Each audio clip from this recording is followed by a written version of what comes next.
Hello everybody, I am Deepika from LearnoHub, a free learning platform where you can study physics, chemistry, maths, biology absolutely for free only at learnohub.com.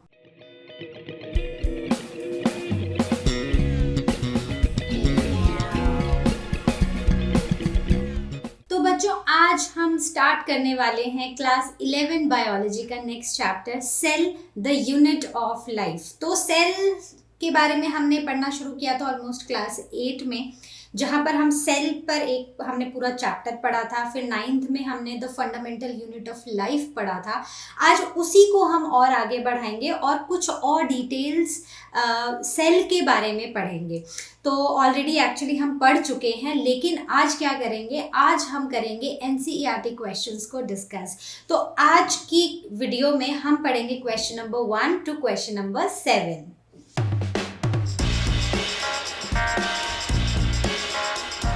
So let us start with our question number 1. Which of the following is not correct? कौन सी statement जो है वो correct नहीं है? तो सबसे पहले है रॉबर्ट ब्राउन डिस्कवर्ड सेल। तो सेल को किसने डिस्कवर किया था? ये जो एक छोटा सा डिस्कवरी वाला क्वेश्चन है ना, इसमें बहुत सारे बच्चे कंफ्यूज होते हैं। So Robert Brown, what did he discover? He discovered nucleus, not cell, right? So Robert Brown discovered what? Nucleus. So this means this statement is not correct, which means the correct option would be A, right? तो correct option क्या होगी? A ही होगी। Then coming on to B, सारे के सारे points discuss करते हैं। अच्छा, also who discovered cell? Cell was discovered by Robert Hooke, right, in 1665। तो दोनों के फर्स्ट नेम रॉबर्ट हैं, बस रॉबर्ट ब्राउन ने न्यूक्लियस को डिस्कवर किया था और रॉबर्ट हुक ने सेल को डिस्कवर किया था, राइट? तो this statement was incorrect in all of these, but we will discuss rest of the statements also. Second is Schleiden and Schwann formulated the cell theory. So that is right, Schleiden और Schwann ने ही cell theory दी थी। और next statement is Virchow explained that cells are formed from pre-existing cells. So that is correct. He said omnis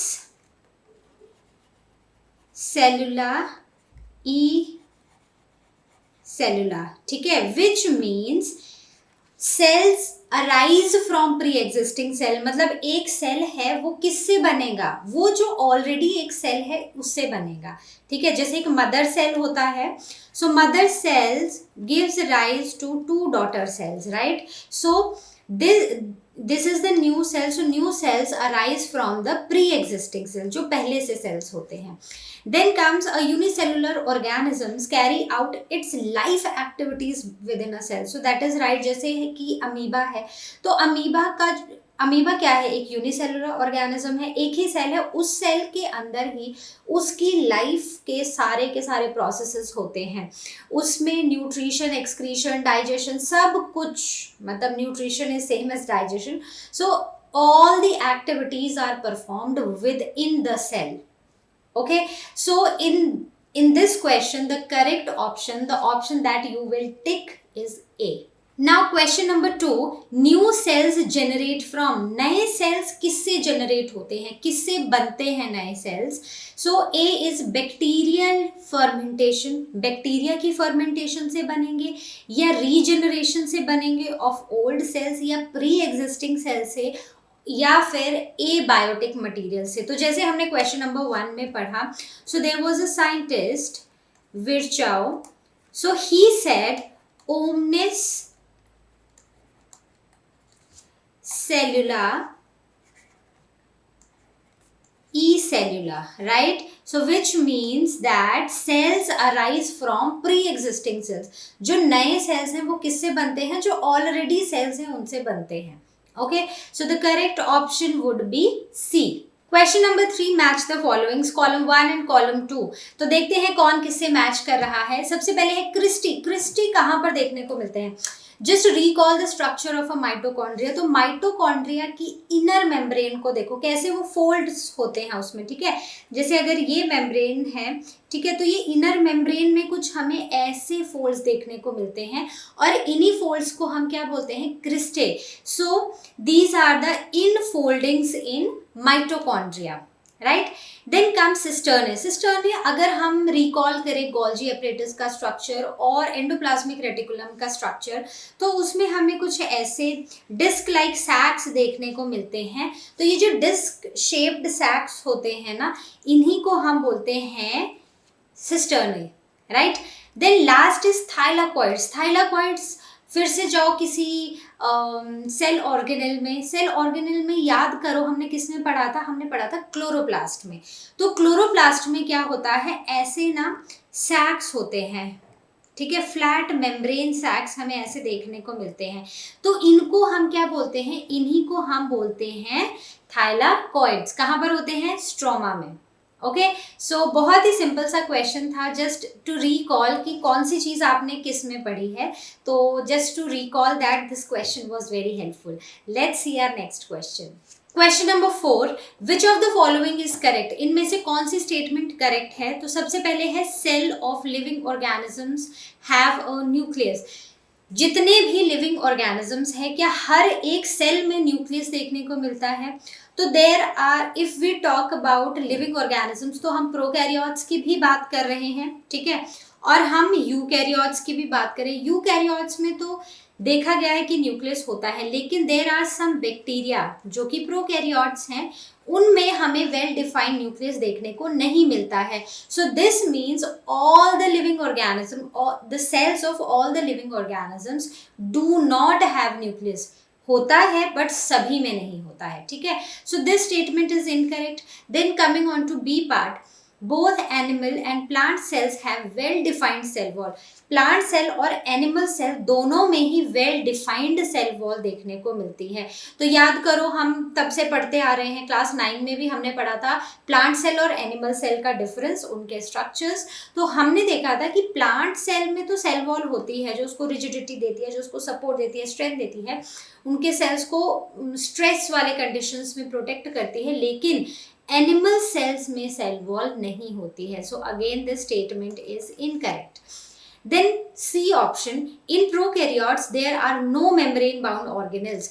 जो prokaryotes होते हैं उनमें कोई भी मेम्ब्रेन बाउंड ऑर्गेनेल्स नहीं होते। अब ये मेम्ब्रेन बाउंड ऑर्गेनेल्स क्या होते हैं, ये वो ऑर्गेनेल्स होते हैं जिनके अराउंड मेम्ब्रेन्स होती हैं, जैसे गोल्जी एपरेटस है, ठीक है, जैसे कि माइटोकॉन्ड्रिया है। So these organelles they are absent in prokaryotes. तो ये जो स्टेटमेंट है this is correct. So the correct option would be C. अब फोर्थ स्टेटमेंट भी देख लेते हैं। Cells arise de novo from abiotic material. Abiotic material क्या होता है, मतलब कि नॉन लिविंग मटेरियल। तो जो हमने पढ़ा था, जो रुडोल्फ विर्चो ने स्टेटमेंट दी है कि omnis cellula e cellula, that cells arise from pre existing cells, ठीक है। तो वो प्री एग्जिस्टिंग सेल्स क्या हैं, वो लिविंग सेल्स हैं। नए सेल्स किससे बन रहे हैं, लिविंग सेल से ही, बायोटिक मटेरियल से, नॉट एबायोटिक मटेरियल, ठीक है। So this statement is incorrect. Question number 5, what is a mesosome in a prokaryotic cell? Mention the function that it performs। तो एक मीसोसोम्स क्या होते हैं प्रोकैरियोटिक सेल में। पहली बात कि ये सिर्फ प्रोकैरियोट्स में हमें देखने को मिलते हैं, और दूसरी बात कि ये बहुत ही इंपॉर्टेंट फंक्शंस परफॉर्म करते हैं एक प्रोकैरियोटिक सेल में। तो अगर हम एक प्रोकैरियोटिक सेल का एक रफ सा डायग्राम बनाएं, तो वो एक 3 लेयर्ड वॉल होती है, उनके अराउंड सबसे बाहर होती है ग्लाइकोकाइलेक्स, ठीक है, उसके अंदर आती है उनकी सेल वॉल, राइट, और उसके अंदर क्या आता है, उसके अंदर आती है उनकी प्लाज्मा मेम्ब्रेन, ठीक है। तो ये जो मीजोसोम्स होते हैं ना, ये इसी प्लाज्मा मेम्ब्रेन से बनते हैं। कैसे बनते हैं, ये जो प्लाज्मा मेम्ब्रेन है ये अंदर की तरफ को फोल्ड हो जाती है एंड इट फॉर्म्स मीजोसोम्स। तो ये वाला स्ट्रक्चर को हम क्या बोलेंगे, we will call it mesosome, right? So basically these are the infolds of plasma membrane in gram positive bacteria.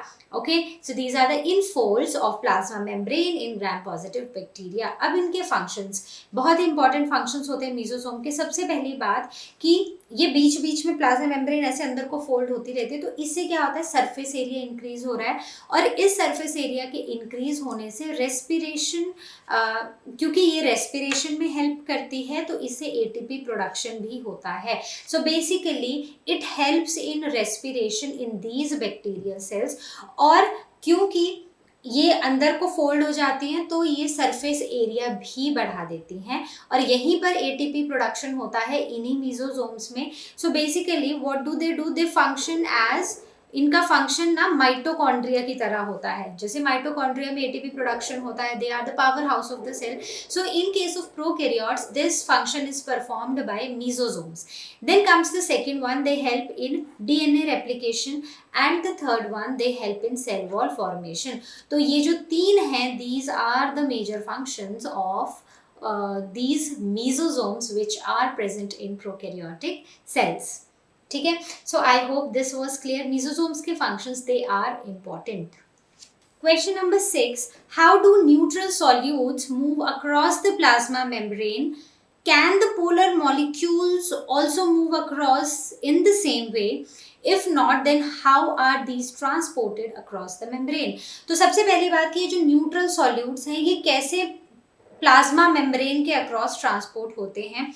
दूसरी चीज कि जैसे न्यूट्रल सॉल्यूट्स मूव हो रहे हैं प्लाज्मा मेम्ब्रेन के थ्रू, क्या वैसे ही पोलर मॉलिक्यूल्स भी मूव हो सकते हैं. और तीसरी चीज, अगर नहीं हो सकते हैं तो कैसे होंगे.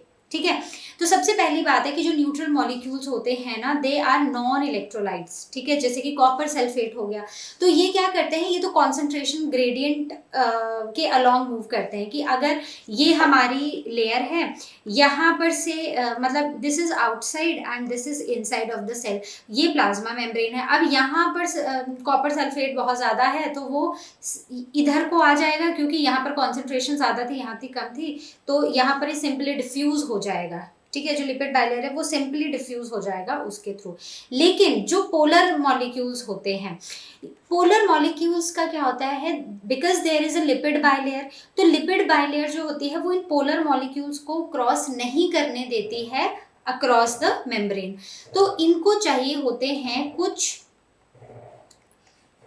प्रोटीन्स, कुछ कैरियर प्रोटीन. जैसे यहाँ पर लिपिड बाइलेयर है और ये कुछ कैरियर प्रोटीन्स है. अब यहाँ पर जो पोलर मॉलिक्यूल्स हैं वो इन प्रोटीन्स के थ्रू दूसरी तरफ को, मतलब सेल के अंदर को आ रहे हैं. So this is the outside of the cell and this is inside of the cell. तो ये जो है इन कैरियर प्रोटीन्स के थ्रू आ रहे हैं. So the polar molecules they can not pass the plasma membrane by simple diffusion because of the bipolar nature of the lipid bilayer. So they pass by the process of facilitated diffusion. Facilitated diffusion के से वो पास करते हैं. मतलब जो method है, जैसे हमने न्यूट्रल सॉल्यूट्स का बोला, so they pass by the process called simple diffusion. But in case of polar molecules they pass by the process of facilitated diffusion, जिसमें कि कैरियर प्रोटीन्स होते हैं जैसे कि permeases, and they required special channels of this carrier molecules. को special channels चाहिए plasma membrane के through pass करने के लिए. ठीक है, so I hope this is clear. बहुत ही सिंपल सा क्वेश्चन था. Let's see our next question. Question number 7. Name 2 cell organelles that are double membrane bound. हमें 2 organelles ऐसे बताने हैं जिनके अराउंड डबल मेम्ब्रेन होती है. What are the characteristics of these 2 organelles and state their functions and draw label diagrams of both. तो हमें कोई 2 organelles बताने हैं जिनके अराउंड डबल मेम्ब्रेन होती है, और दूसरा हमें उनके 2 कैरेक्टरिस्टिक्स बताने हैं और उनके फंक्शंस बता के उसका डायग्राम बनाना है. तो सबसे पहली बात कि कौन से वो 2 ऑर्गेनेल्स हैं जिनके अराउंड डबल मेम्ब्रेन देखी गई है. So they are mitochondria and chloroplast. ठीक है, तो जो माइटोकॉन्ड्रिया, हम स्टार्ट करते हैं माइटोकॉन्ड्रिया, उसके कैरेक्टरिस्टिक्स, उसके फंक्शंस और उसके डायग्राम के साथ. सबसे पहले है mitochondria. So mitochondria is absent in prokaryotes but they are present in eukaryotes except the mature mammalian RBCs, जो हमारी आरबीसीज होती हैं उनमें माइटोकॉन्ड्रिया नहीं होता है, लेकिन बाकी हर सेल में हमारे माइटोकॉन्ड्रिया होता है. Then comes it has two membranes, जैसे कि हमने बोला these are the double membrane bound organelles. So they are outer and inner. So outer one is freely permeable, और जो अंदर वाली मेम्ब्रेन होती है it is semi permeable membrane. मतलब ये कुछ ही चीज़ों को अलाउ करती है अंदर बाहर आने जाने को, और वहीं पर जो आउटर मेम्ब्रेन है वो फ्रीली परमिएबल है, मतलब कुछ भी अंदर आए कुछ भी बाहर जाए सब चलता है. Then comes the inner membrane. Inner membranes में कुछ फोल्ड्स होते हैं अंदर की तरफ, जिनको हम बोलते हैं क्रिस्टे. राइट, ये हमने मैच द कॉलम्स में पढ़ा था कि ये हमारा आउटर मेम्ब्रेन है, से this is the inner membrane. तो ये जो फोल्ड्स होते हैं इनको क्रिस्टे बोलते हैं. They increase the surface area for respiration के लिए सरफेस एरिया इंक्रीज करते हैं, और यहीं पर क्या होते हैं, यहीं पर बनती है एटीपी, जो हमारी बॉडी में एनर्जी चाहिए होती है ना, जो एटीपी की फॉर्म में बनती है वो बनती है माइटोकॉन्ड्रिया में. इसीलिए माइटोकॉन्ड्रिया को बोला जाता है power house of the cell. Okay, तो इनको हम क्या बोलते हैं, we call them as powerhouse of the cell. Right, अब देखते हैं माइटोकॉन्ड्रिया के फंक्शंस. तो माइटोकॉन्ड्रिया का जो मेन फंक्शन है वो है ATP production. These are the power house of the cell. यहीं पर जो हमारी बॉडी में एनर्जी चाहिए होती है वो प्रोड्यूस होती है in the form of ATP. Right, तो ये सेलुलर एनर्जी बनाते हैं. और दूसरा फंक्शन है, they are the site of aerobic respiration. अब इसके बाद हम बनाएंगे इसका एक डायग्राम. तो डायग्राम में मेन जो चीज़ें हमें मार्क करनी है वो क्या है, सबसे पहले आउटर मेम्ब्रेन, ये जो बाहर वाली मेम्ब्रेन है, ठीक है. उसके बाद हम बनाएंगे अंदर वाली मेम्ब्रेन, ठीक है, ये जो फोल्ड्स वाली मेम्ब्रेन दिखाई दे रही है ये बनाएंगे. और इन्हीं फोल्ड्स को हम क्या बोलते हैं, these folds we call them as cristae. Right, we call them as cristae. Then comes matrix. Matrix का है जो इनर मेम्ब्रेन के अंदर जो पार्ट है, ठीक है, फ्लूइड है, we call it as matrix. और जो दो मेम्ब्रेन्स के बीच में स्पेस है उसे हम बोलते हैं inter membrane space.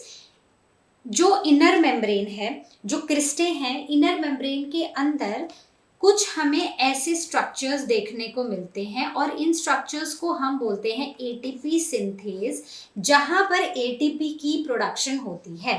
Right, so these are the main components or the parts of the mitochondria that we need to label. और इसके सिवा माइटोकॉन्ड्रिया के पास अपना डीएनए होता है, अपने राइबोसोम्स होते हैं, जिससे कि वो अपने अंदर प्रोटीन की सिंथेसिस भी कर सकते हैं. मतलब वो पूरा उनके पास एक कॉम्प्लेक्स होता है, से सेलुलर कंस्ट्रक्ट होता है जिससे कि प्रोटीन की सिंथेसिस हो सकती है. So this is the diagram of mitochondria. So let's see the second double membrane bound organelle, that is chloroplast. Chloroplast, तो क्लोरोप्लास्ट जो होते हैं दे आर द प्लास्टिड्स. मतलब जो प्लास्टिड्स होते हैं उनमें आते हैं क्लोरोप्लास्ट. तो प्लास्टिड में क्लोरोप्लास्ट आते हैं, ल्यूकोप्लास्ट आते हैं, मतलब वो कलर देते हैं एक प्लांट को. क्लोरोप्लास्ट कहाँ पर होते हैं, सिर्फ प्लांट्स में होते हैं. क्लोरोप्लास्ट का क्या काम होता है, फोटोसिंथेसिस कराना, बिकॉज इनमें होती है क्लोरोफिल जो सनलाइट को कैप्चर करके क्या करती है, फोटोसिंथेसिस कराती है. फोटोसिंथेसिस के बारे में हम डिटेल में पढ़ेंगे आगे वाले आने वाले चैप्टर्स में. तो क्लोरोप्लास्ट एक ऑर्गेनेल है जो कि सिर्फ प्लांट्स में हमें देखने को मिलता है, और ये अलग अलग, मतलब ये बेसिकली एक प्लास्टिड है. तो ये जो प्लास्टिड्स है ना, ये अलग अलग तरह के होते हैं, और सबसे कॉमन तरह का प्लास्टिड है chloroplast. So they are found in the photosynthetic mesophyll cells of leaves. Leaves के मीजोफिल सेल्स में होते हैं क्लोरोप्लास्ट, और ग्रीन स्टेम में भी हमें देखने को मिलते हैं chloroplasts. So they have two membranes, outer and inner. Outer is more permeable and inner is less permeable.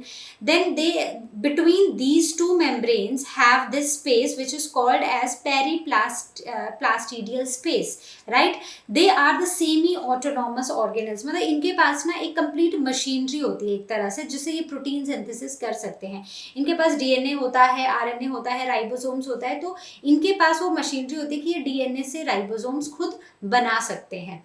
Right. So these are the semi autonomous organelles. और बाकी जो चीज़ें हैं जैसे they have a stack, grana है, thylakoids हैं, ये सब हम डिस्कस करेंगे जब हम इसका एक बार स्ट्रक्चर देखेंगे. Then comes to their functions. तो इनका सबसे इंपॉर्टेंट फंक्शन है that is photosynthesis.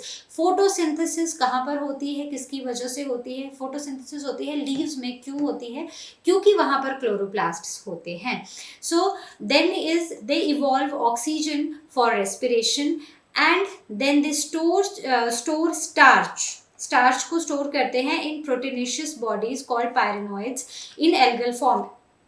Proteinaceous bodies में पायरेनोइड्स में ये क्या करते हैं? दे स्टोर स्टार्च. स्टार्च क्या है? Basically the food that is produced by them. ठीक है, फोटोसिंथेसिस में जो खाना बना था. So these are the important functions of chloroplast. Now let us see its structure. देखते हैं अब क्लोरोप्लास्ट का स्ट्रक्चर, एक डायग्राम. तो क्लोरोप्लास्ट के डायग्राम में सबसे पहली चीज हमें क्या बनानी है? दो membranes, right, because it is a double membrane bound organelle. तो सबसे पहले हम बनाएंगे एक बाहर की मेम्ब्रेन और एक अंदर की मेम्ब्रेन. ठीक है. So this is the outer membrane. ठीक है, and this is the inner membrane.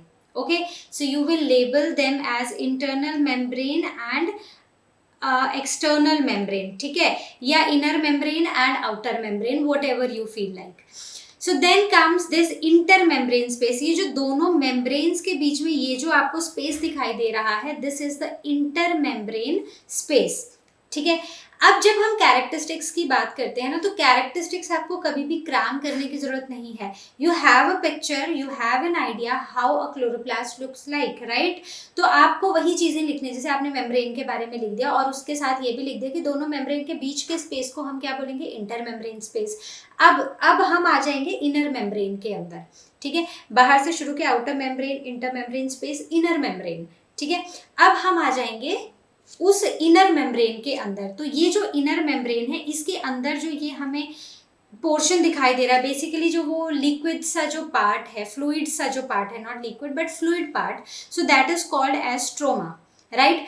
अब हमने ये पढ़ा था कि जैसे माइटोकॉन्ड्रिया एक सेमी ऑटोनॉमस ऑर्गेनल है, वैसे ही क्लोरोप्लास्ट भी है. तो इसके अंदर क्लोरोप्लास्ट का ये देखो डीएनए भी है. ठीक है, इसके बाद इसमें हमें राइबोसोम्स भी देखने को मिल रहे हैं. So these all make this organelle a semi autonomous organelle, right. Okay, then comes to these stacks. ये जो आपको स्टैक्स दिखाई दे रहे हैं ना, we call them as granum. क्या बोलते हैं इनको? हम ग्रैनम बोलते हैं. और जब हम बहुत सारे बोल रहे हैं, सो दे आर ग्रेना. ठीक है. So these are the thylakoid membranes. तो अगर हम एक एक मेम्ब्रेन की बात करें, जैसे ये एक मेम्ब्रेन है, ये दूसरी है, ये तीसरी है, so these are called as thylakoids and this membrane is called as a thylakoid membrane. और थाइलाकॉइड्स के बीच में जो स्पेस होता है, that we call it as lumen. ठीक है. So these are the important parts that we need to mark over here. जैसे आपको एनसीईआरटी में मतलब डायग्राम्स दिखते हैं, they are the simpler ones and you can directly write those, I mean draw those, और वहीं से निकाल कर आप इसके कैरेक्टरिस्टिक्स बना सकते हो.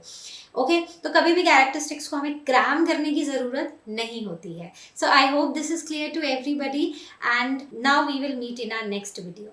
तो इस तरह हमने डिस्कस किए question number 1 to question number 7 from the chapter cell the unit of life. तो अब बचे हुए क्वेश्चंस को हम कब डिस्कस करेंगे? एग्जैक्टली नेक्स्ट वीडियो में. और तब तक जैसा कि आप जानते हैं, लर्न हब फ्री है पर बेस्ट है.